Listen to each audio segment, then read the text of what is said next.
Síguenos en las redes sociales. Búscanos @Sol1065 FM. Lo mejor de nuestro contenido más cerca de ti. Sol 106.5. Una estación RCC Miria. 58 minutos. Buenos días, dominicanos, dominicanas, ciudadanos, ciudadanas del mundo. Julio Martínez Pozo.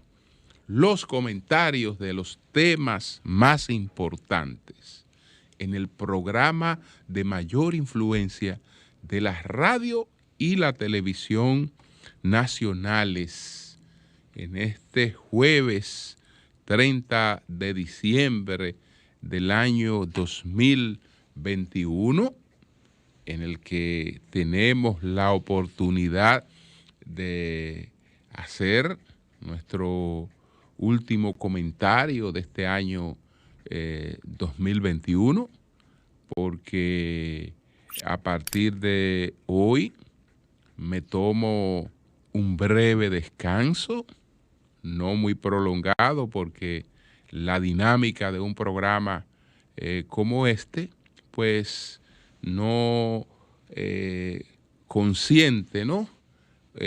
Unos ausentismos prolongados, pero nos tomaremos unos días, Así es que gracias a todos por el respaldo, por todo el calor, por todo el apoyo que recibe a diario el Sol de la Mañana, que se ha consolidado, pero sin lugar a ninguna duda, como el principal programa de la radio y la televisión nacionales. Gracias de manera muy especial por la atención, por el seguimiento que ponen muchas personas a nuestros comentarios, que no pretenden pues tener un monopolio de la razón, sino invitar siempre a la reflexión. Están cargados de una intención de aportar, en la que en ocasiones podemos equivocarnos, pero siempre que nos percatamos de eso, tratamos de hacer las correcciones de lugar, porque no estamos para pregonar una verdad, estamos para buscarla continuamente, y eso nunca está en la mano de una creencia ni en la de una persona. Así es que gracias a todos. Entonces, señores, miren, estos son los temas que me propongo desarrollar en el día de hoy. Vamos a ver aquí los temas que anotamos para desarrollar en el día de hoy. Nos hacemos una pregunta a la que tratamos de dar respuesta. ¿Qué es el cristianismo? Hablamos también de el crecimiento, el dinámico crecimiento de la economía dominicana. Este informe que ofreció ayer en una rueda de prensa el gobernador del Banco Central, don Héctor Valdés Albizu, sobre el comportamiento de la economía dominicana en el año 2021, con un IMAE que tuvo un crecimiento de 13,1%. Entonces, hablaremos del crecimiento de la economía y la batalla de un pueblo creyente en medio de una pandemia, a propósito de las cosas que tenemos con la pandemia, de la batalla de la fe, de los partidos del béisbol y de otras cosas. Entonces, señores, miren, empezando con el primer tema, siempre hago la precisión de que mi enfoque Mi enfoque no es un enfoque espiritual, sino son reflexiones intelectuales, no espirituales. Pudiéramos decir seculares, que respetan la fe, respetan la creencia y la consideran como parte de todo lo que ha permitido a la humanidad estar donde se encuentra. Entonces, estos acontecimientos, desde luego, del punto de vista de la academia, desde el punto de vista intelectual, desde el punto de vista histórico, tienen una visual distinta a la que tienen desde el punto de vista de la fe. Ambas cosas pueden coexistir porque una nunca anula a la otra, por el contrario, ha tendido con el paso del tiempo a fortalecerse, porque cuando todo el pensamiento socrático amenazó con derribar todo el imperio espiritual, en esa circunstancia, desde la iglesia, por ejemplo, surgen las respuestas apropiadas,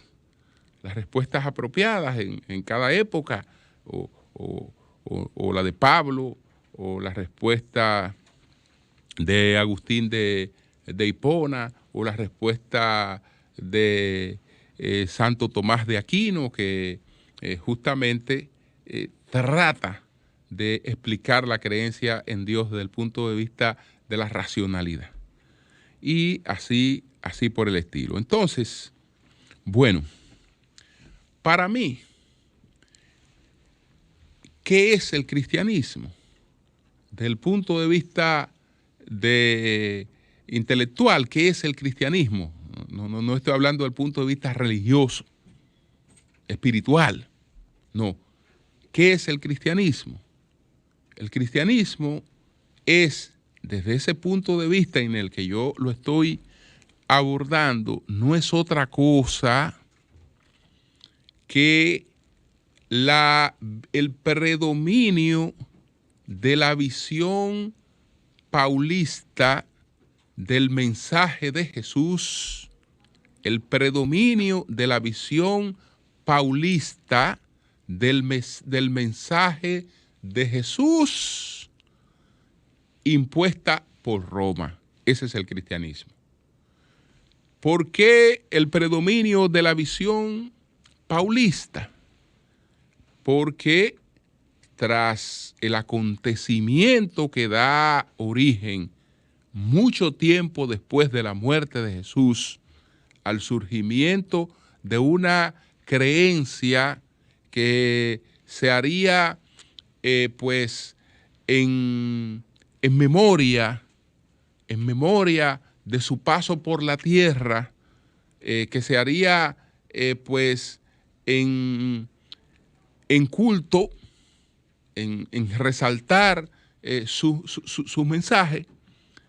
En principio, después de aquel acontecimiento, que es el acontecimiento de la crucifixión, del acontecimiento de la desaparición física, después de ese acontecimiento, pues hay una comunidad primitiva.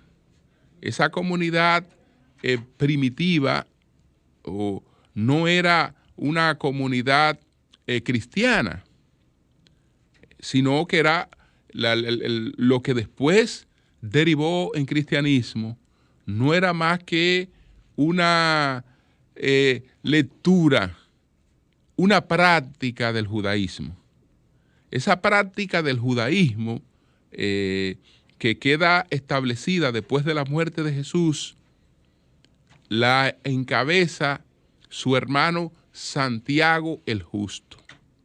Él era la cabeza, él era el líder de lo que fue la base de surgimiento de lo que después sería cristianismo.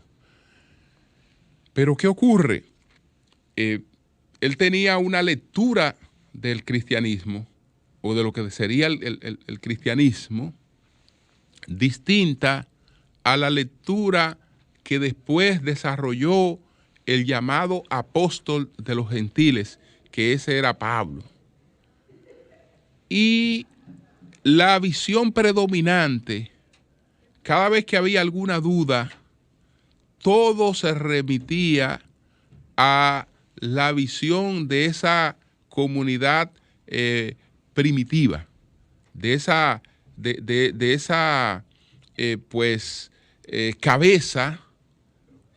cabeza de la fe que encabezaba Santiago. Y pues se llegó a tener contradicciones que llevaron a Pablo a escribir una serie de cartas, y esas cartas eran respondidas por misiones que Santiago enviaba a las comunidades que estaban en la diáspora a contestar esas cartas de Pablo y a imponer su visión, que era distinta sobre lo que había sido la misión de Jesús. Entonces, todo se salda después que esa comunidad que encabezaba Santiago fue condenado a muerte. Y con la conclusión de la guerra contra los judíos fue destruido el templo de Jerusalén. Toda esa comunidad que estaba alrededor de Santiago, que operaba en Jerusalén, se exilió, huyó, se extinguió. Y lo único que quedó vivo, lo único que quedó realmente vivo, fueron las cartas de Pablo, que son incluso anteriores a los propios evangelios, y que tienen una influencia muy determinante en los evangelios. Ahora, ¿cómo la visión paulista se convierte en la lectura, se convierte en la interpretación del cristianismo? En dos acontecimientos fundamentales se impone esa visión paulista, dos acontecimientos fundamentales. El primero fue el llamado concilio de Nicea, el llamado concilio de Nicea, que es hoy lo que es Turquía. Esa Nicea está en Turquía, o estaba en Turquía, Nicea. Entonces, ahí se lleva a cabo, en tiempos del emperador Constantino, el primer concilio. Y ese concilio, aprueba la declaración de principio del cristianismo. Esa declaración de principio del cristianismo es lo que se llama el credo niceno. El credo niceno constantinopolitano. Esa es la declaración de principio de aquel credo niceno que todos conocemos en la iglesia. Este credo que, entre otras cosas, dice, por ejemplo, dice la siguiente: creemos en un solo Dios, Padre Todopoderoso, Creador de todas las cosas visibles e invisibles, y en un solo Señor Jesucristo, el Hijo de Dios, unigénito, nacido de Padre, es decir, de la sustancia del Padre, Dios de Dios, luz de luz, Dios verdadero de Dios verdadero, engendrado, no creado. Todas estas cosas eran planteamientos que ya estaban contenidos en las cartas paulistas, que el credo, esa declaración de principio que se produce en el año de 325, las asume. Ahí todavía no han sido canonizados los evangelios, pero ya bajo la visión paulista se da esta declaración de principio, que es el credo niceno de Constantino. Entonces, bueno, y sobre lo que ya estaba planteado en las cartas, todo esto está planteado en las cartas, por quien todo fue hecho, tanto lo que hay en el cielo como en la tierra, nosotros los hombres, y por nuestra salvación, bajo la que se encarnó, se hizo hombre, padeció, resucitó al tercer día. Todo eso está planteado en las cartas paulistas. Y entonces esta declaración de principio la asume plenamente. Y ya aquella visión de la comunidad antigua que encabezaba Santiago está totalmente anulada. Está totalmente anulada porque Roma vio mejor posibilidad de desarrollar un instrumento de cohesión del imperio en la visión paulista, porque era una visión que era más empática con la idea de la universalidad, que ese fue uno de los grandes aportes de Pablo, la idea de la universalidad. La universalidad no es otra cosa que la idea de que esto que ha pregonado Jesús no es para los judíos. Esto que ha pregonado Jesús es católico. Esto es católico. Entonces, cuando Pablo interpreta que eso es católico, en esos momentos el significado de católico era universal. Era universal y le da ese carácter universal. Entonces, esa visión católica de Pablo era más consona con el interés del Imperio Romano de desarrollar un instrumento de cohesión, y por eso impone y asume la visión paulista que ya queda establecida en el credo niceno. Pero después del credo niceno, que se da en el año 325, se va a producir en el 398 el canon. Eso que llamamos Nuevo Testamento fue aprobado, fue canonizado en el 398. El primer acontecimiento se produjo en Nicea, en Turquía, pero el otro acontecimiento importante, el acontecimiento del 398, se va a producir en Argelia, en Hipona, en Argelia. Ahí es que se van a canonizar los evangelios. Y ahí de nuevo, como ya en el credo niceno estaba impuesta la visión paulista, en el canon también terminó imponiéndose la visión paulista. Los cuatro evangelios que se canonizan en el Nuevo Testamento, todos están matizados por la visión paulista. Está por ejemplo, el caso, por ejemplo, las huellas de esa visión paulista están en el Evangelio de Marcos, están en el Evangelio de Mateo, mucho más en el Evangelio de Lucas, y que son los tres evangelios sinópticos. Y entonces en el de Juan no es otra cosa, el Evangelio de Juan, que la visión paulista, pero en forma de relato. Entonces se escogen cuatro evangelios paulistas como el canon de de lo que sería el cristianismo. Pero además de eso, entonces, a la hora de escoger las misivas, hubo democracia, pero una democracia, pues, hubo pluralidad, pero una pluralidad administrada con el criterio que estableciera claro que el hombre era Pablo y que la visión era la paulista. Por eso, en el canon, que digo que es plural, dice, bueno, no podemos dejar a Santiago totalmente fuera.